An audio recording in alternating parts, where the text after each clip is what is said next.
জ্বর বাবা রে,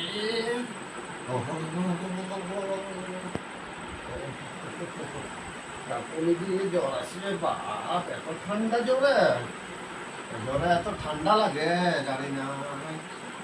বাবা রে বাবা রে, গা তো আগুনের মতন গরম লাগছে আর একটু ঠান্ডাও লাগছে বাবা। তো কি ঠান্ডাও লাগে আবার গাটা গরম, আর এদিকে কাঁপুনি দিয়ে ঠান্ডা। গা অল্প অল্প জল দাও, বড় মুখ শুকাই গেছে বাবারে বাবারে বাবারে বাবারে, সারা কনকনা ফিরিছে ঠান্ডা রে।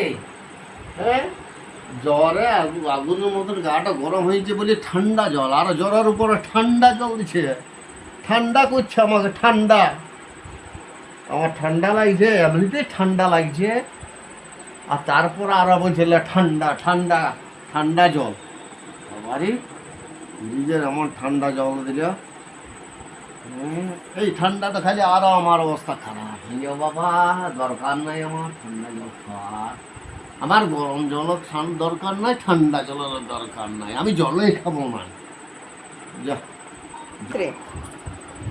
ফেসবুক বন্ধুরা এবং ইউটিউব বন্ধুরা,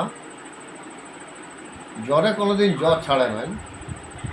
প্যারাসিটামল খাইতে হোক, প্যারাসিটামল খেলে জ্বর আপনা আপনি কমে যায়। আমার ভিডিও যদি ভালো লেগে থাকে, লাইক এবং